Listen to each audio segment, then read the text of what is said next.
Magandang hapon po sa inyong lahat. Ay kumusta po? Happy trekkings, Happy New Year. Ayun, kumusta po kayong lahat? Mapagpalang hapon at siyempre sa lahat ng mga OFW dyan, mega love shout out sa inyong lahat.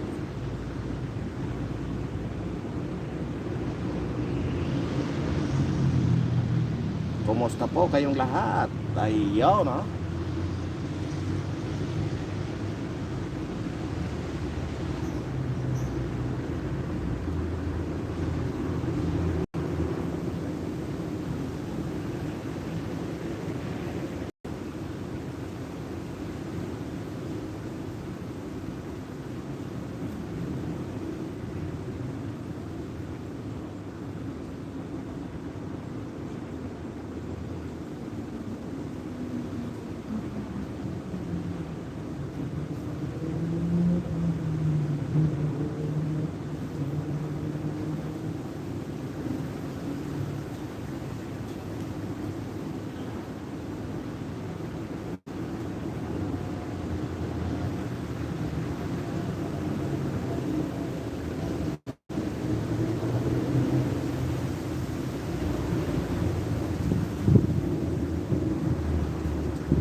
Ayan, kumusta po kayong lahat? Mapagpalang hapon po. Ayan, at dito tayo ngayon sa aking planeta. Ayan, mega love shoutout pala sa lahat ng mga solid natin subscriber dyan, lalong lalo na sa short video. Ayan, mega love shoutout sa inyong lahat. Sa Kaarating Plus One, mega love shoutout kay Miss Nani Sanchez Vlog. Ayan, mega love shoutout. Kumusta po kayo? Ayan, ganda ng ating title. Ang ating title po ay Kaya pa ba? Ayan. Inaano natin yan sa mga nangyayari sa ating ngayon, ating kapaligiran, sa lahat ng mga nanay dyan, sa lahat ng mga magulang. Ayan, kaya nyo pa ba? Ang hirap ng buhay, ang mahal ng bilihin. Ayan, grabe ang hirap ng panahon ngayon.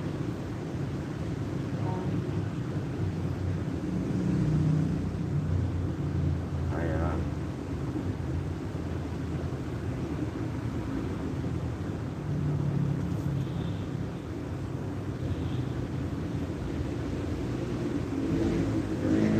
Sa ating mga solid na subscriber, mega love shoutout sa inyong lahat.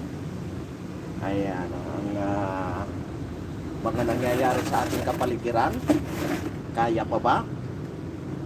Saglit lang at kunin ko yung isang po.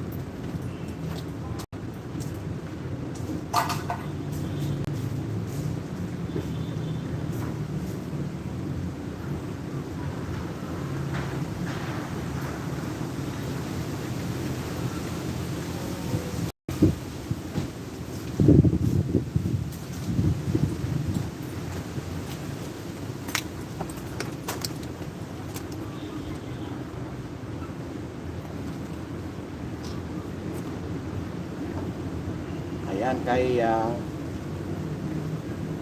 sino po ba? Kay Paul Donisa Official. Ayan, mega love shout out sa iyo, Master Paul. Ayan, mega love shout out.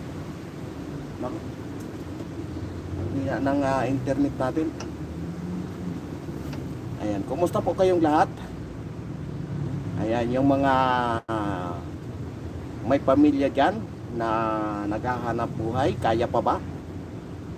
Ayan ang ating pag-uusapan ngayong hapon na ito. Dahil itong mga nagdaang December po ay yung kamates ay umabot ng 21 pesos ang isang piraso.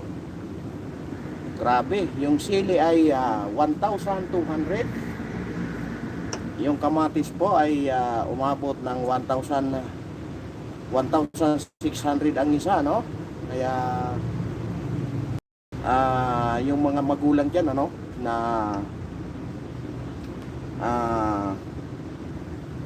kahit anong tipid sa buhay, hindi kakayanin dahil sa mahal ng bilihin. Ayan, kaya nyo pa ba? Nagsisi ba tayo sa ating binoto nung nakaraang eleksyon? No? Magsisi man tayo, wala na tayong magawa. Dahil tayo rin ang may gusto kung bakit natin nilagay ang mga namumuno sa atin na mga walang alam. Hindi naramdaman ang hirap ng buhay. No? Kaya napakahirap talaga yung namumuno sa atin na ang hindi alam ang mga nangyayari sa ating kapaligiran dahil nga hindi nila alam kung paano mamuhay ng pangkaraniwan kasi nga mga alta sa syudad na tinatawag nila, no? Kaya hindi nila alam ang hirap ng buhay na nangyayari sa atin, no?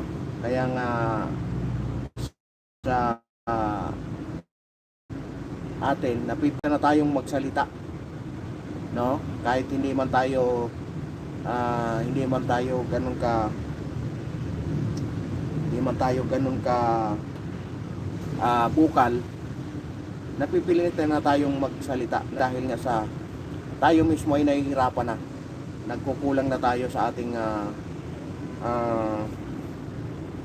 hindi na natin alam kung nagtatrabaho pa ba ang mga namumuno sa atin, ano? Kasi tuwing pinupna ng iba ay sasabihin ay gusto ng gustong pabagsakin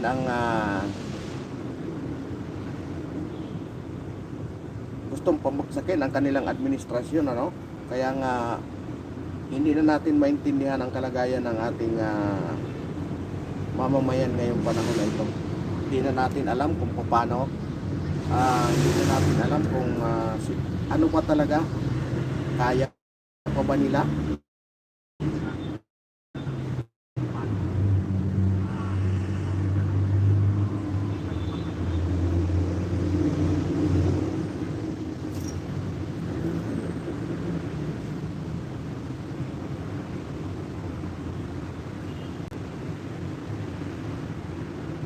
Ayan, kaya sa mga sa pamunuan ng ating mga gobyerno, sana magkusa naman kayo na magkusa naman tayo na bumaba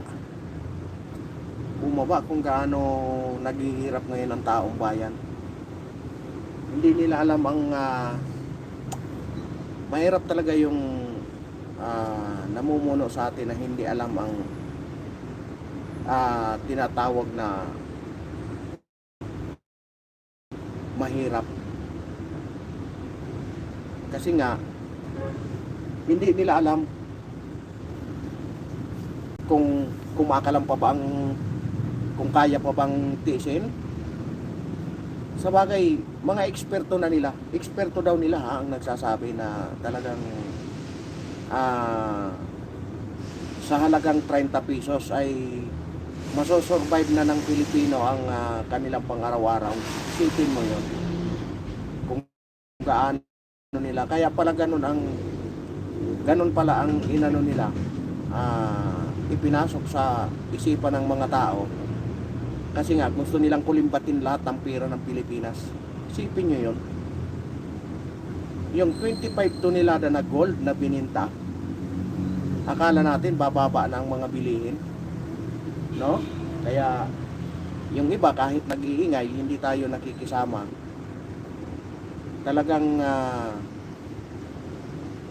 hindi tayo nakikisama sa pag-iingay ng iba, pero ngayon talagang hindi nakakayanin gawa ng, isipin mo, kamatis na kamatis 21 pesos ang isa. Iyon pala ang sinasabi nila na talagang bababa na ang bilihin.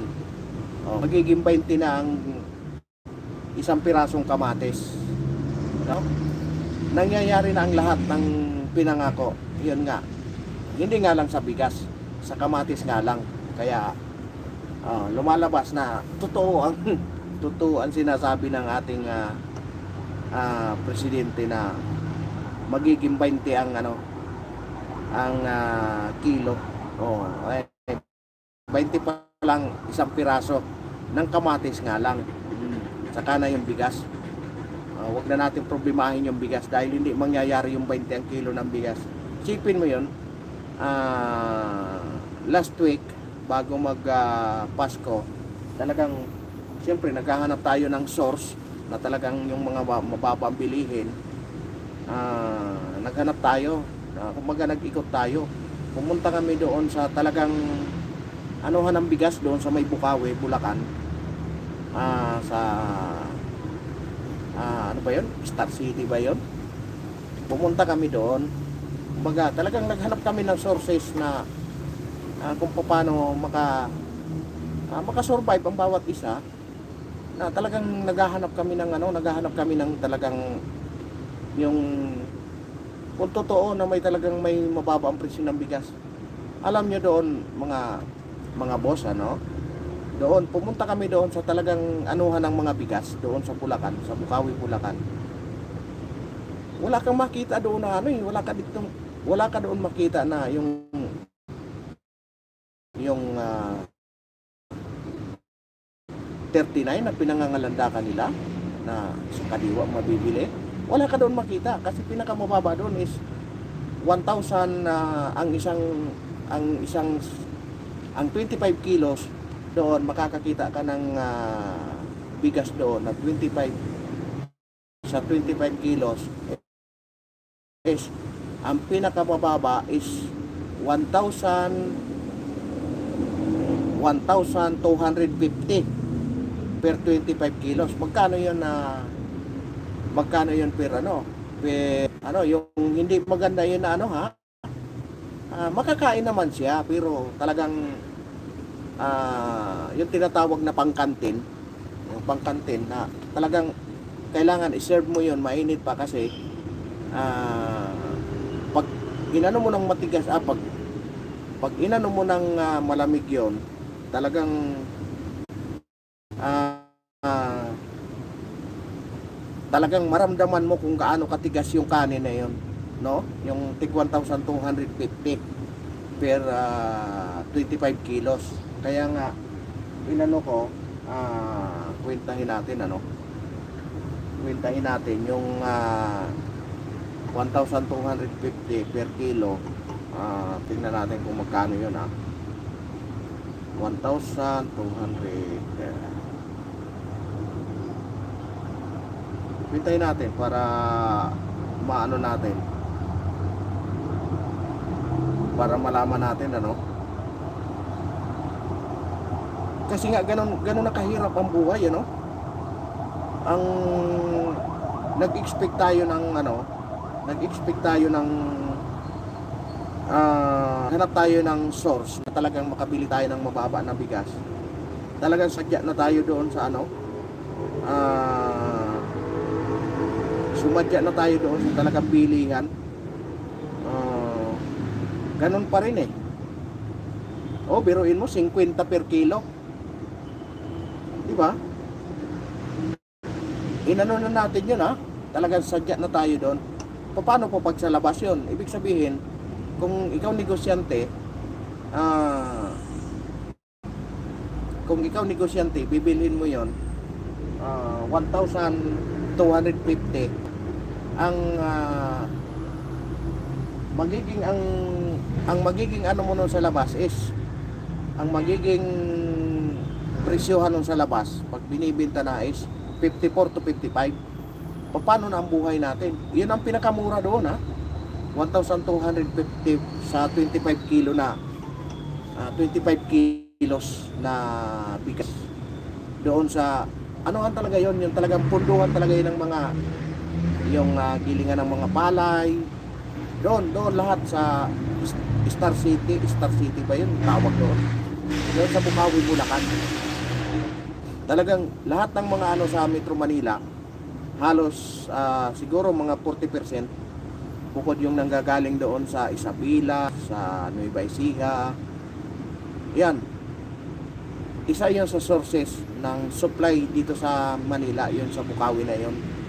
Kaya nga doon kami nagtaka na paano maging paano ang gagawin ng ating presidente na 20 pesos ang kilo ng bigas, ano? Na doon mismo sa pinanggagalingan ay 50 na per kilo.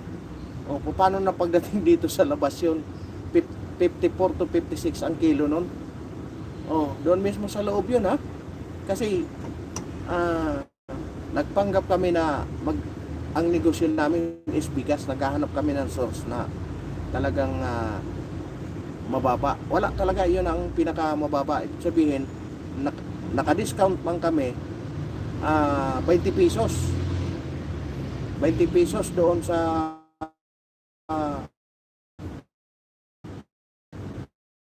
1,250. Naging kung may sasakyan ka, yung 20 pesos kulang pa yun sa pangkrudo mo kung saan ka man uuwi dito sa Metro Manila.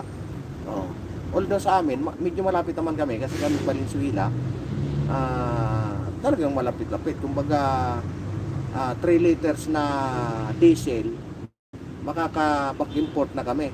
Kasi kung pupuntahin natin, ang 1 litro is umaabot ng 7 to 8 kilometers. Malapit lang naman kami, Valenzuela kami. Kayang masurvive yung 3 litro na crudo back import galing doon sa Bukawi. Pero talagang sisinghak-singhak yung sasakyan mo doon sa 3 litro na yon. Ibig sabihin, sa 3 litro, magkano ang ng diesel is 49 or 48. Di halos 150 pa rin. Ang kung bibili ka ng 10 kaban sa 20 pesos, may 200. Di ba? Nakatipid ka ng 200 pang crudo mo yon. Paano mo maibababa sa 50 yung per kilo ng bigas? Di ba? Kasi siyempre babawiin mo doon yung yung crudo, yung sa maintenance sa sasakyan mo. Di ba? Siyempre doon mo kukunin yun doon sa tao sa magkakarga doon sa bigas. Hindi naman po pwedeng kung 50 kilos kung 50 sako yung bilhin mo na paninda, hindi naman po pwedeng pakyawin mo yun na pasanin mo lahat yun. Talagang magbabayad ka sa manpower.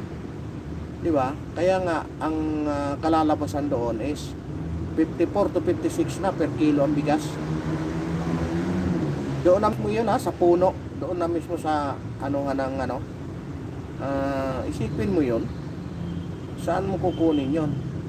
Pero kung talagang marunong sila mag-isip, kayang-kaya kahit gawin pa 10 piso ang kilo ng bigas. Alam niyo kung bakit? Inubos na yung pira natin sa kakaayuda. No? Hindi nila naisip yun. Inubos na nila yung pira natin kabibigay ng ayuda. Although hindi masama yung ayuda kasi talagang may napupunta naman sa tao. Ang problema doon, baka yung 5,000 na yun, ang sa kanila doon is 5 milyon. Hindi natin alam ang nangyayari sa taas Baka yung 2,000, ang kapalit nun sa kanila is 2 milyon. Kaya nga ang hirap. Yung ating mga congressman nagiging yung mga congressman natin naging DSWD na nandahil yan sa ayuda na yan. Inubos na yung pira natin. Parang sinasabi na nila na yung pira ng taong bayan ay kanila na. Sila na ang bahala pira ng taong bayan. Na samantalang yung mga congressman dapat ang ginagawa is gumagawa ng batas or nagbabalangkas ng mga batas. Napakahirap ng buhay natin. Sinabayan pa ng mga congressman na ito na talagang pahirapin pa ang buhay. Kaya tama lang ito January 13 abangan nyo ang paglabas ng kapatiran ng INC na talagang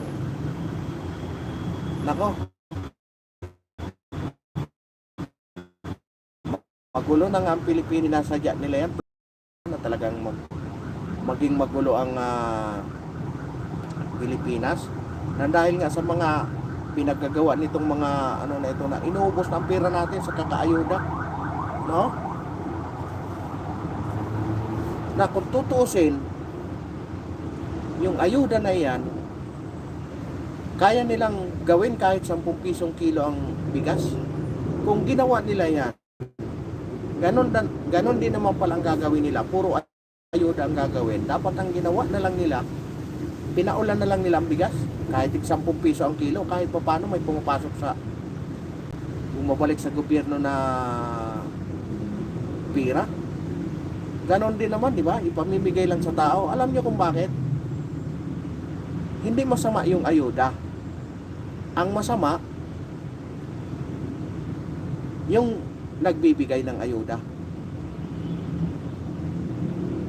Pag nakatanggap ng ayuda, alam niyo mga Pilipino, multi-millionaire yan. Sasabihin niyo na naman, kasalanan pa ba ng nagbigay yun? Tama po, kasalanan ng nagbigay yan. Alam niyo kung bakit? Alam niyo na ang Pilipino is one day millionaire, dapat kayo na ang unang mag-isip. Kung ang ginawa nyo sa ayuda na yan, sinuporta nyo yan sa bigas, 10 piso ang kilo ng bigas, sinuporta nyo yan sa taong bayan, natupad na yung pangako nyo na 20 piso kilo ang bigas, hindi pa kayo nasira sa tao. Di ba? Politiko kayo eh. Gusto nyong maging mabango sa tao. Dapat ganun ang ginawa nyo. Hindi eh, puro pahirap ang ginawa nyo. Oh, dapat wala pang pipiliin nyo. Kung ginawa nyo, kung sinuporta nyo sa bigas, yung mga ayuda na yan, wala kayong masasakta na tao. Lahat pupurihin kayo. Alam nyo kung bakit? Walang taong hindi kumakain. Pag iyan nakabili ng bigas, lahat yan, ang bango nyo. Di ba? Ang bango nyo lahat. Oh. Hinigitan nyo pa. Kung sinabing 20 piso ang kilo, 20 pesos ang kilo ng bigas, ginawa nyong 15 pesos. Talagang ang baw sa inyo ang tao. Oh, isipin nyo, yung ayuda, ilan-ilan lang sa isang barangay. Ilan lang sa isang barangay ang makikinabang? Ilang populasyon lang ang makikinabang ng ayuda? Kung nilagay nyo sa bigas yan, sinubsidy nyo sa bigas, kinuha nyo lahat yung bigas, ibininta nyo ng tag 15, lahat ng populasyon sa buong Pilipinas kumakain yan. Dapat doon nyo nilagay yung ayuda nyo sa bigas. Pinuri pa sana kayo ng taong bayan. Sipin nyo yan, ginawa nyo. Yung bigas 60 na ang kilo, pinakamababa ng 55. Yung kamatis 21 ang isang piraso. Yung sili, Sus Maria Josep, matutuwa pa ba tayo nito sa nangyayari sa atin? Maawa naman kayo sa taong bayan. Hindi naman dapat tayo magsasalita ng ganito, pero wala na tayong choice eh. Nagugutom ng tao eh. Ano ang gagawin natin? Magpikit mata na lang tayo? Oh. Binodol na nga tayo ng eleksyon. Alam niyo yung pinangako sa inyo na ano, yung pinangako sa inyo, yung ating mga boss na mga nakikinig ngayon. Oh, kung hindi man kayo nabudol, yung pinangako sa inyo na bibigyan kayo ng mga pangnegosyo, oh, alam nyo ba yan? Pinangako yan nung bago mag-eleksyon na lahat kayo makakatanggap sa kayamanan ng Marcos Jr. Binodo lang kayo. Alam nyo kung bakit? Yung ginto, ibenta na. Hindi na natin alam kung nasaan. Yung flood control, nasaan na? Nalubog ang kabikulan. Nasaan na yung flood control? Nawawala. Hindi na alam kung nasaan. Puro na lang flood. Wala nang control. Oh, ano pa? Hindi pa kayo nakontento. Sasabihin nyo, pinopolitika lang kayo. Natural, politiko kayo. Pupolitikahin talaga kayo. Kasi politiko kayo eh. Kami, hindi naman kami politiko. Hindi naman kami binabayaran. Maaring makatanggap kami sa sahod sa YouTube. Hindi sa sahod nyo.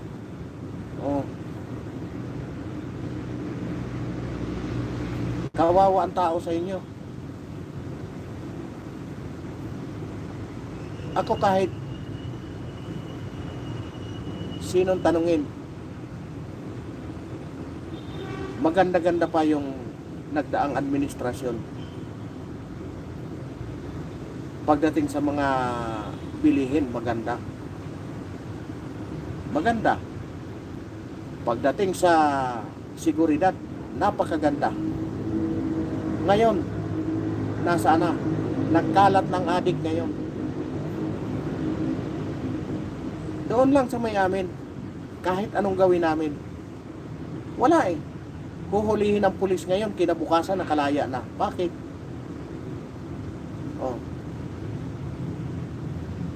Hindi namin alam kung bakit eh. Hinuli ngayong hapon. Alas 3 ng madaling araw, nandoon na naman palakad-lakad. Anong meron? Bakit nagkaganon? Ganito na ba talaga ang sa atin ngayon? Dahil ba sa sinasabi nila na bangag daw ang presidente? Hindi ako may sabi niyan ha. Sila ang may sabi niyan. Isipin nyo, kahit anong gawin namin na sa seguridad, kahit anong gawin namin, kami pang napapahamak eh. Kasi nga, ang nangyayari, pag hinuli ng pulis ngayon, kinabukasan nakalabas na bago mag 24 hours. Bakit ganon? Ano ang nangyayari? Di ba? Nag-import yung mga pulis para mabawasan ang krimen. Hindi natin alam ang sistema. Bakit nagkaganon?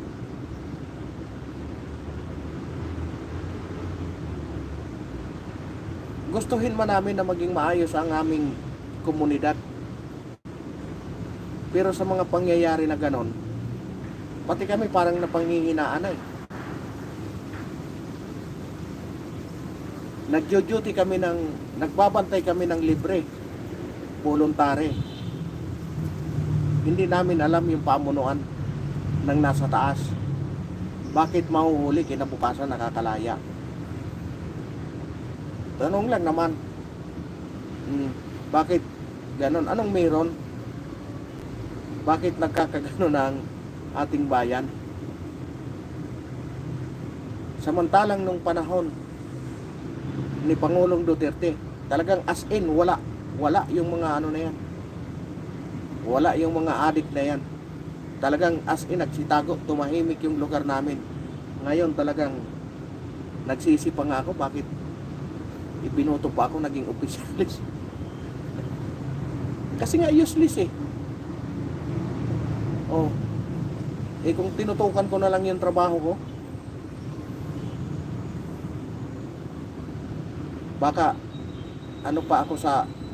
mabango pa ako sa boss ko. Hindi ko na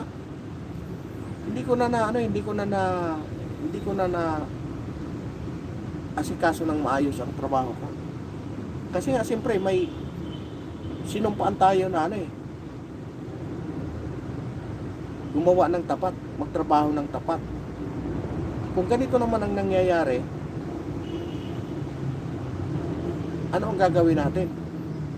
Kasi kahit kami mismo, pinanghihinaan na kami ng loob eh. Hindi na namin alam ang aming gagawin eh. Paano pag bumigay na kami? Na mag-give up na kami? Paano na yung magiging apo namin? Paano na yung magiging apo ng mga kabarangay ko? Paano na yung mga kaapu-apuhan? magsasuffer na lang sila sa ganong sitwasyon. Grabe na ang hirap ng buhay. Dumami na yung mga adik.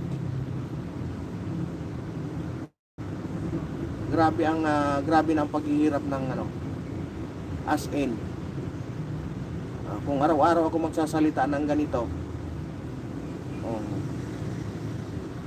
at maraming makikinig,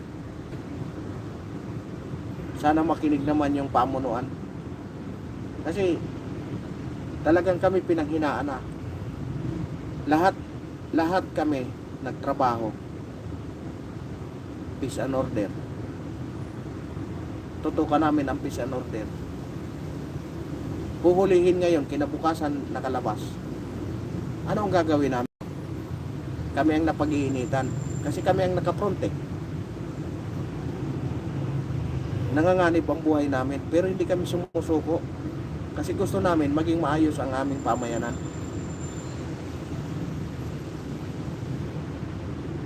Gusto namin maging maayos ang aming Pero kung ganun ang nangyayari, yung taas mismo, yung pamunuan mismo ng PNP, hindi daw masama ang hindi daw masama ang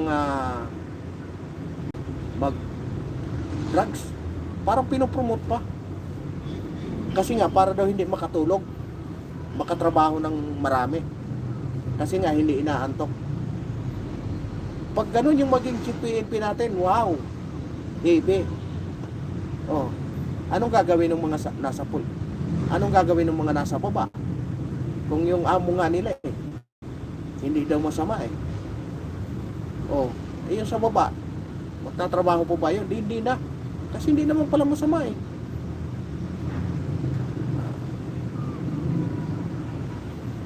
Paano kami kung gano'n na rin ang magiging namin? Kung magiging gano'n na rin ang pag-iisip namin na hindi naman pala masama.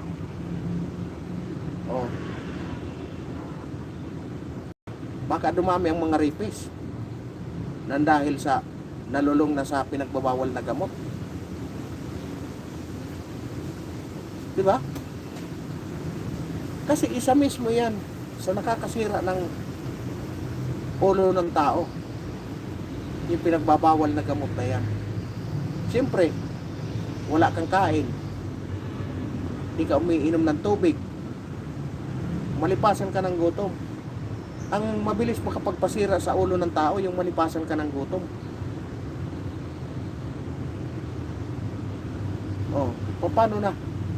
Paano na kung susuko kami? Paano na yung aming Siyempre kahit maliit lugar namin, talagang pangalagaan namin. Kasi nga, nilagay kami doon, pinagtiwalaan kami ng tao, hindi pwede sirain namin yun.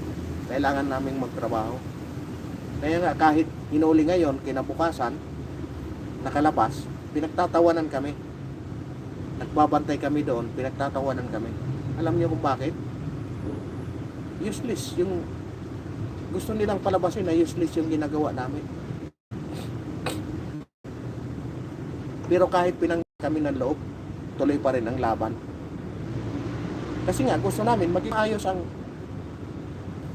kinabukasan ng aming mga nasasakupan. Kayo ba kaya nyo? O magsunod-sunuran na lang tayo?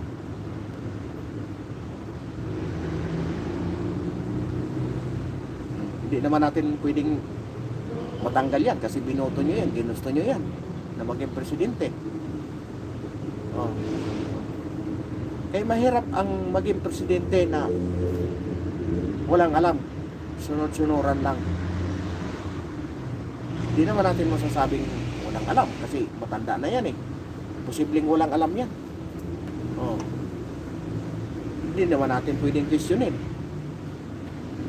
Sa presidente yan ginusto niyang posisyon na yan naghangat siya ng posisyon yan, ibig sabihin may plano siya. Saan?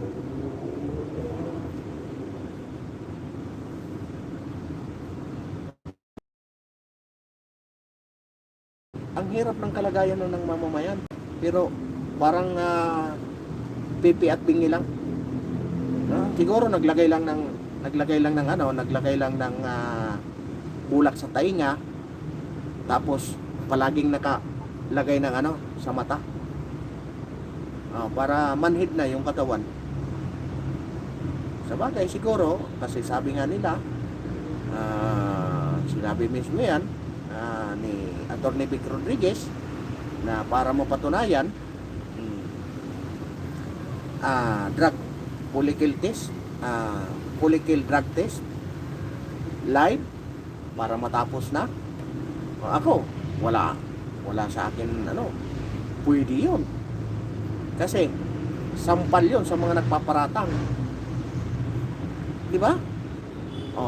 Ano sasabihin pag napatunayan na hindi ka talaga nag-take ng pinagbabawal na gamot? Unang-una niyan, sampal yan sa mga nagbibintang sa iyo, Mr. President.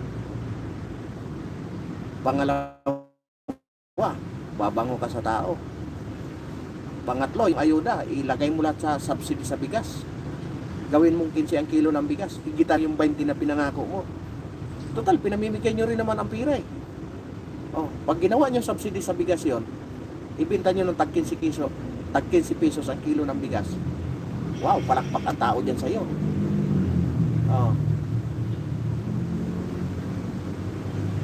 Kasi nga, lahat makikinabang pag sa bigas nyo nilagay.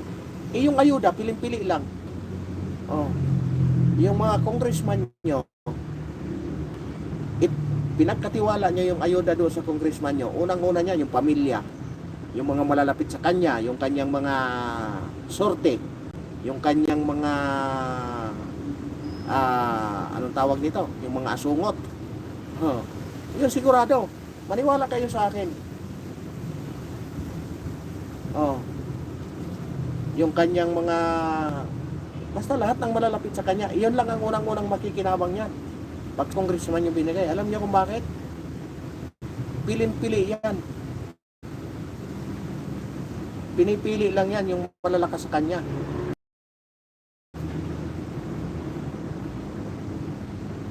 Kaya huwag kayong maniniwala dyan na walang pinipili ang ayuda. Pilin-pili yan. Pag hindi kanya, wala kang matanggap dyan, nganga ka.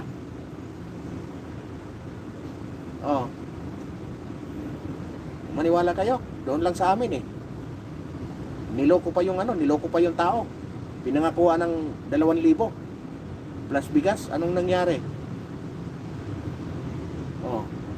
Dahil alam nila na hindi kanila yung iba, pinabayaran yung bigas. Pinahawakan yung 2,000. Pagdating doon sa kaliwang lamisa babawasin yung 950 doon sa bigas. Diba? Panluloko na yon.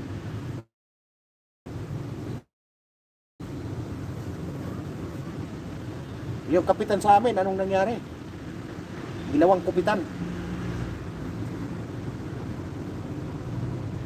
Naging kupitan na, hindi na kapitan. Kupitan.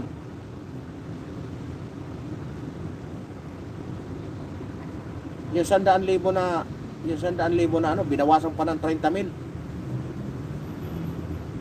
Palibasa hindi kanila yung hindi kanila yung kagawad. Sipin mo yan kung gaano kakurap. Kasi nga sinanay nila eh. Yung 50,000 na supplemental budget, 50,000 ginawa 32. Kita mo kung gaano kakurap yan.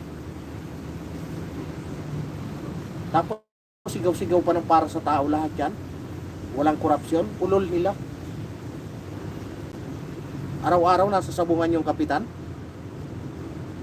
Nagpapatawag ng meeting, hindi alam kung nasaan yung kapitan.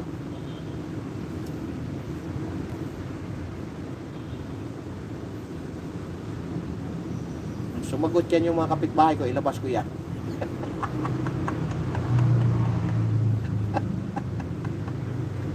Yung mga kapitbahay kong mga dyan, mga diehard dyan, wag comment kayo dyan, ilabas ko yan. Kung gaano kakurap yung kapitan nyo dyan.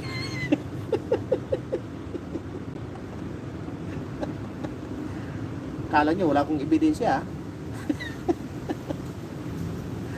Susunod, umanda kayo sa akin. Titirahin ko kayo. Ayaw lang pumayag sa akin yung ano niya eh. Oh. Once lang pumayag lang yung source ko, maniwala kayo sa akin. Ilalabas ko ang baho nyo. Oh. Ayaw lang sa akin paano eh. Ayaw lang sa akin. Ayaw lang ako bigyan ng kopya eh. Di baka siyang maipit. Nakikiusap sa akin. No, ko ilabas. Subukan. Hamunin nyo ako yan. Labas ko yan. Oh, di ba totoo? Pinapuntahan na kayo ng kuwa? Hindi kayo wala naman kayong trabaho, nakabili kayo ng kotse? Wala pang isang taon kayo sa posisyon, nakabili na kayo ng kotse? Wala naman kayong trabaho, kayong tatlong kagawad dyan? Mga puisit kayo. Baka akala nyo, sa inyo ako ha. Pag magandang ginagawa nyo, sa inyo ako, maniwala kayo. Tutulungan ko pa kayo. Pero kung puro korupsyon ginagawa nyo, asan yung mga pinangako nyo? Oh. Sa inyo nagkatotoo yung sinasabing pinangako niya, pinangako na, gusto pa, to pa rin. Diba? Ayan. Sa inyo yan nangyayari ngayon. Yung mag-comment dyan, napusong parati doon. Yung die hard doon, mag-comment dyan. Sige, mag-comment kayo. Alam ko marami kayo dyan. Magkakaibigan naman tayo, isang barangay tayo. Ha? Ako, pag magandang ginagawa, maniwala kayo, susuportahan ko kayo. Pag magandang ginagawa nyo. Pero kung puro pagnanakaw ang ginagawa nyo, kalaban nyo ako. Oh. Ninong ko nga, kinalaban ko. Kayo pa, hindi ko naman kayo kaano-ano.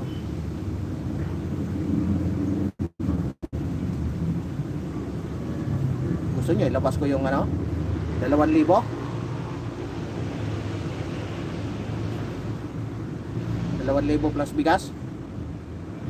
Gusto nyo, ilabas ko?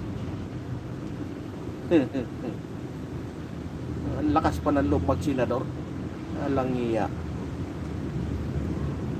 Kala niya, ang galing-galing niya.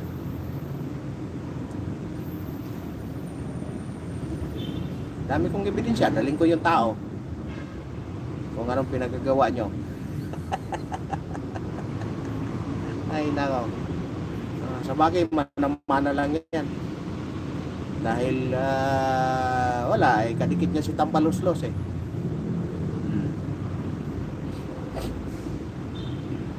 Kita nyo ngayon? Ang pagkakamali nyo, tayo ang maghihirap. Anong pagkakamali nyo? Ibinoto nyo yung tao. Ngayon, nagsasuffer kayo, 20 pesos ang kilo ng kamatis. Oh. Kami, kahit nagsuffer kami, 20 pesos ang kilo ng kamatis. Masaya pa rin kami.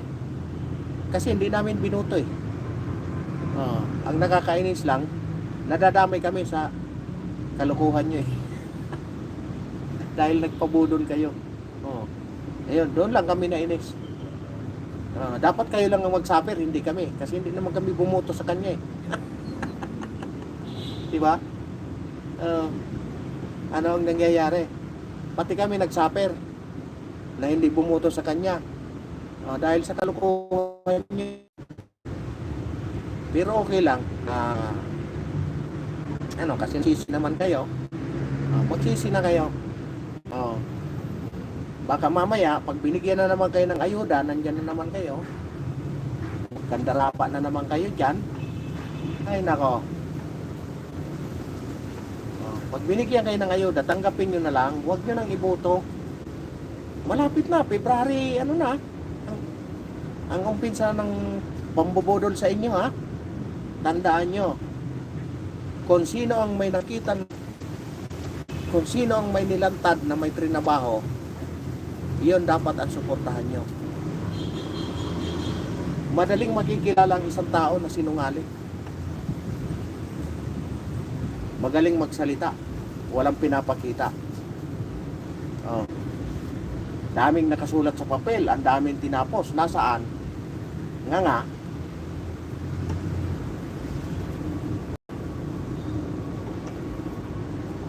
Pag yung mga congressman na sinabing marami silang binigyan ng ayuda, huwag nyo nang ito yan. Alam nyo kung bakit? Hindi nagtrabaho yan. Gusto lang yan manalo para ano, gusto lang yan bilhin yung loyalty nyo, binibili lang. Gusto nyo ba yon? Katapat ng boto nyo is 5,000? Tanggapin nyo yung pera dahil sa atin naman yan eh. Huwag nyong iboto. Yan ang congressman. Yan ang mga congressman na ano, manluloko. Oh. Pero pag pinangalandakan, nakita nyo kung anong mga trinabaho, ay suportahan nyo. No? Suportahan nyo dahil maganda ang kanyang ginagawa. Pero kung puro ayuda ang sinusungangal sa inyo, hindi man yan DSWD, congressman man yan, oh, pinakita sa inyo mga project, mga ginawa niyang project, mga kalsada, mga eskwelahan, pwede nyo suportahan yan. Maganda yan. Oh. Pero kung ang pinapakita sa inyo puro ayuda, ay nako, tanggapin nyo yung pira, huwag nyong iboto, sipain nyo palabas. Yan. Sabihin mo, yung mga congressman na ano, puro ayuda ang binibigay, sipain nyo palabas yan. Walang gagawing matino yan, kundi magnakaw. Kung binigyan kayo ng 5,000, ang kapalit ng 5 milyon, sa bulsa nila yun. Maniwala kayo. Oh. Yung mga project na yun, tingnan nyo kung substandard. Sa amin, puro substandard. Project doon. Buti hindi nagiba nung Karina. Dahil kung nagiba ng Karina, talagang pakita ko yun.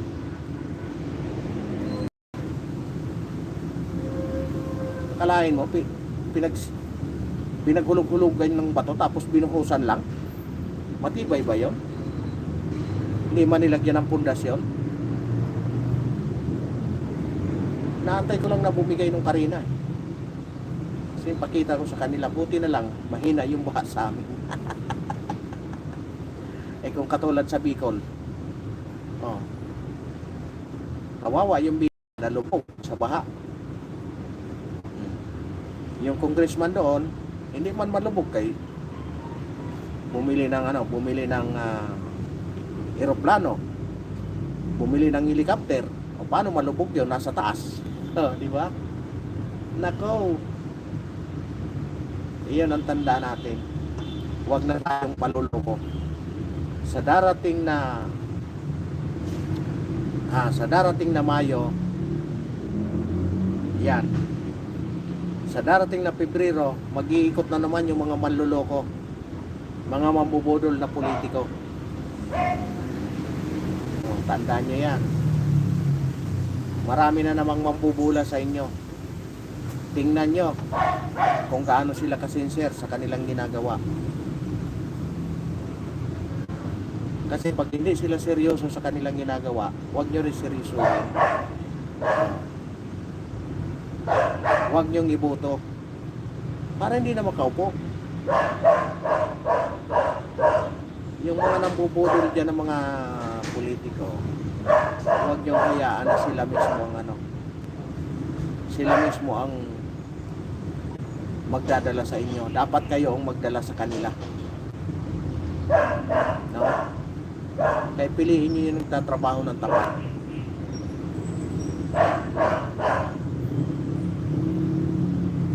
Tandaan nyo yung mga congressman na nagbibigay ng ayuda. Ibig sabihin, binibili ang boto nyo niyan. Huwag nyong hayaan na mangyari yan sa inyo. Kasi kung gumasto man yan sa inyo ng 2 milyon, ay, ang kapalit niyan, bilyon, mapupunta sa kanilang bulsa.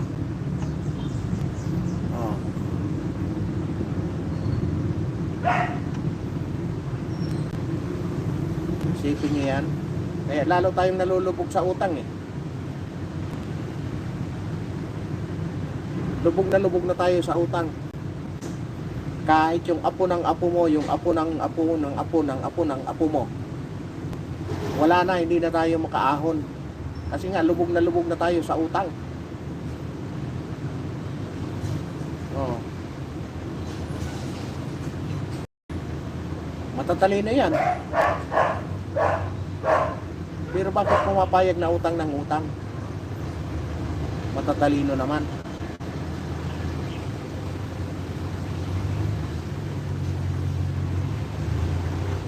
Tingnan nyo ang ating tingnan nyo ang ating mga tumatakbo ngayon na mga politiko. Senador, congressman, mayor, gobernador, vice-gobernador, mga councilor. Tingnan nyo yan. Piliin nyo kung sino ang karapat-dapat. Maraming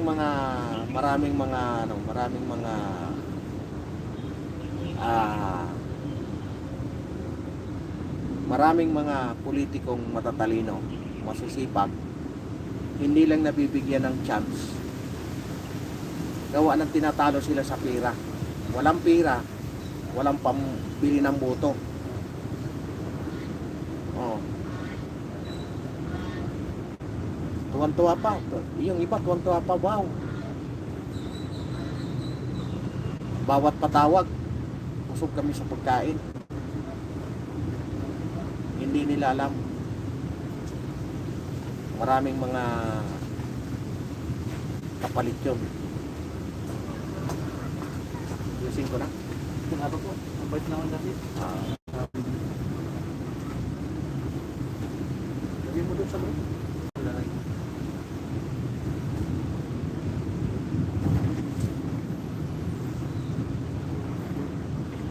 Naku, mahina. Mahina na naman ang ano ko.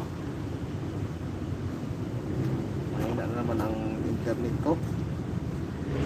Ay, maraming salamat sa inyo, ha. Maraming salamat sa lahat ng dumaan at napadaan, Isang oras na pala tayo, Ayan, at magsasarado na. Baka bumiyahin na naman. Ayan, tandaan nyo, malapit na ang eleksyon, Malapit na naman ang pambubudol sa atin. Tandaan nyo maigi, ang palatandaan ng isang matinong politiko, masipag na politiko, tingnan nyo ang kanyang background. Wala mang pinag-aralan, basta sincere. Madali nyo namang malaman yan. Kung ang sinasabi nila galing sa puso, yan, pwedeng magtrabaho ng tapat yan para sa atin. Ha? Ano na? Trangkaso? Trangkaso ka? Hindi mo ginamot ng gin? Ha? Lalong lumala. Lalong lumala? Ha? Gamutin mo ng gin. Kanino mga manok yan? Sa akin na yan. Ha? Sa akin, bigay na yung binatan. Ha? Binigyan ka? Oo, yung pagbantay mo doon. Yan ang bayad sa'yo? Oo. Okay. Madamihin mo. Katayin ko sa birthday ko. Kailan bang birthday mo? Ha? Kailan? 21. January? Naku. Sabay pa sa, Litsurin ko yan dito. sabay pa sa kaibigan mo. Kausap ka pala. Oo, nakalive ako. Yan. Maraming salamat sa inyong lahat na dumaan, Meron pa tayo 5 minuto. At magkwento-kwentuhan pa tayo. Malapit na ang maaaring ang ating pagla-live ay magiging madalas. Maliban lang kung wala akong pag wala akong meeting or wala akong alam nyo, nagsusumikap tayo kahit paano. Mayroon na akong maliit na tahian,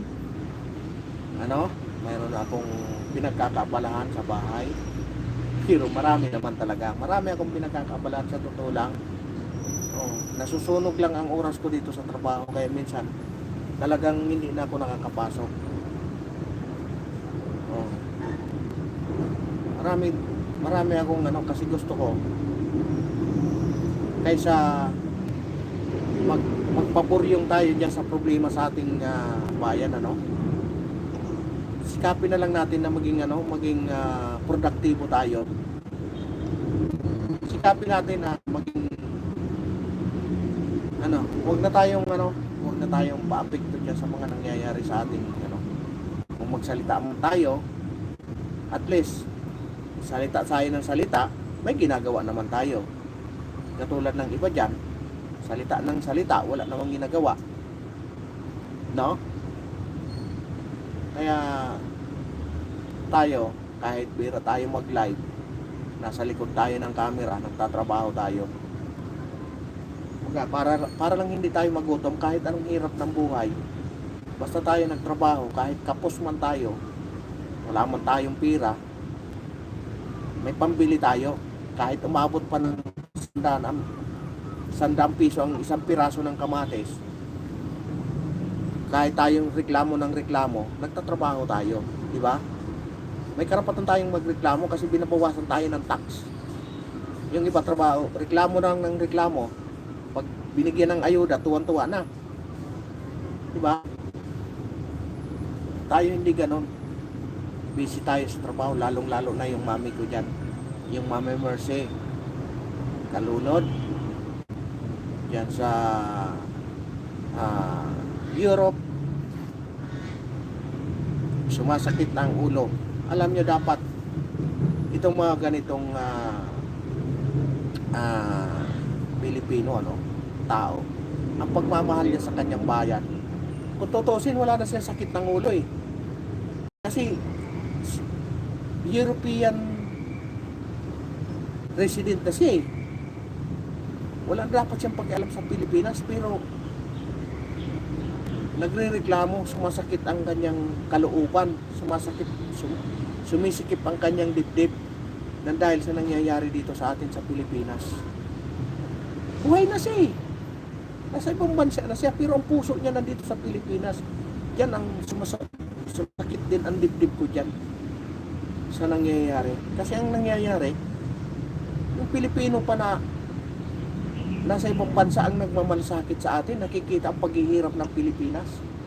Pero yung taga rito, walang pakialam yata eh. Kaya ingat po kayo dyan, Mami Mercy, dyan sa Sweden. Ayan, ingat po kayo.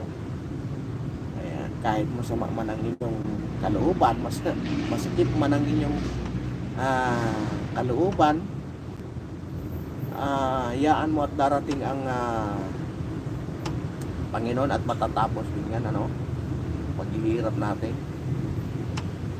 Basta tayo nagsusumikap lang, trabaho tayo ng trabaho. Huwag na nating magsalita man tayo ng magsalita, at least magsalita tayo, may gawa, diba? Hindi katulad ng iba dyan, salita ng salita, pag binigyan ng ayuda, natuwa na, mga puisit sila.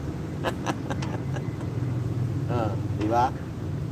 Huwag lang mag-comment yung mga kapitbahay ko dyan ng mga daycard doon. Hindi kayo yon.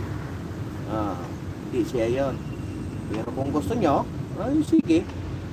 Magkalkalan tayo. Ako nagsasalita ako, mayroon akong ebidensya.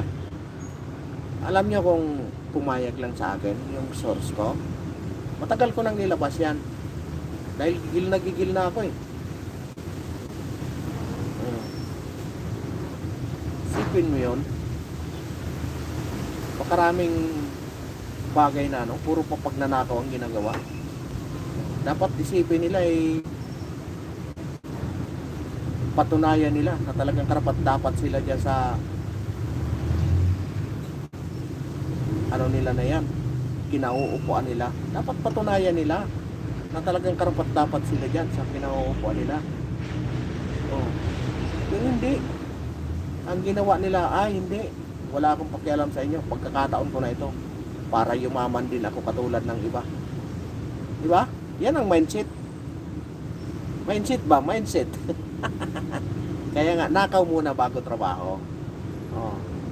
Alam nyo, kahapon mayroon kaming mayroon kaming meeting doon sa isang ang ginawa nung kung saan ang binyo, ang ginawa nila, naglagay din sila ng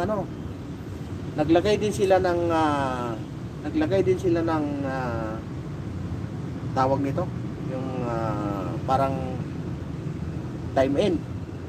Naglagay din sila ng ang tawag nito pag parang logbook para pag pumasok ka, sulat ka ng pangalan. Wala naman dapat silang pakialam doon kasi ginamit lang namin yung video. Alam niyo ang nakikita ko doon, isa lang ang nakikita ko. Gagamitin nila yon, lalagyan nila ng pundo, sasabihin nila may pa-seminar sila, pero sa amin yun ginamit lang namin yung video nila. Dapat wala silang pakialam. Ang ginawa nila, nagpaano sila. May 40 kami. Kung nilagyan yung merienda, tanghalian, merienda sa hapon, kasi maghapon yun wala naman silang pakinabang. Kahit nga tubig, wala silang binigay. Lalagyan nila ng merienda, lalagyan nila ng budget yun. 3,000, mahina yun. Kasi ilalagay yan doon, heavy meals, merienda. 70,000, 150,000. Gagawin na nila 200,000. Parta. Diba? Kaya hindi ako pumayag kahapon. Naglagay sila ng hindi ako pumayag. Alisin nyo yan. Binyo lang naman sa kanila Bahala sila, magalit sila sa akin. Sabi ko, ituro nyo ako. Pag hindi sila pumayag na basta sabi ko, hindi, binyo lang naman sa inyo Sabi ko doon sa staff na isa. Sabi ko, binyo lang sa inyo, hindi ako papayag na kami dyan. Kami mayroon, pero kayo wala. Binyo lang sa inyo. Kung gusto nyo, di magbayad kami sa binyo. Kasi kwartahin lang nila yon. Iaano lang nila yon. Bababaan nila ng budget yun. Hindi man sila nagbigay sa amin ng tubig. Kung nagbigay sila sa amin ng merienda, tubig, papayag ako. Wala At yun, maraming salamat sa inyong lahat at sinamahan nyo ako. Maraming salamat kay Ma'am Mercy Caluno. Ayan, sa lahat ng mga dumaan, maraming salamat po. Abang-abangan nyo ang ating mga pag wala tayong ginagawa, abangan nyo. Abang-abang lang po tayo. Maraming salamat po at hanggang dito na lang. Paalam.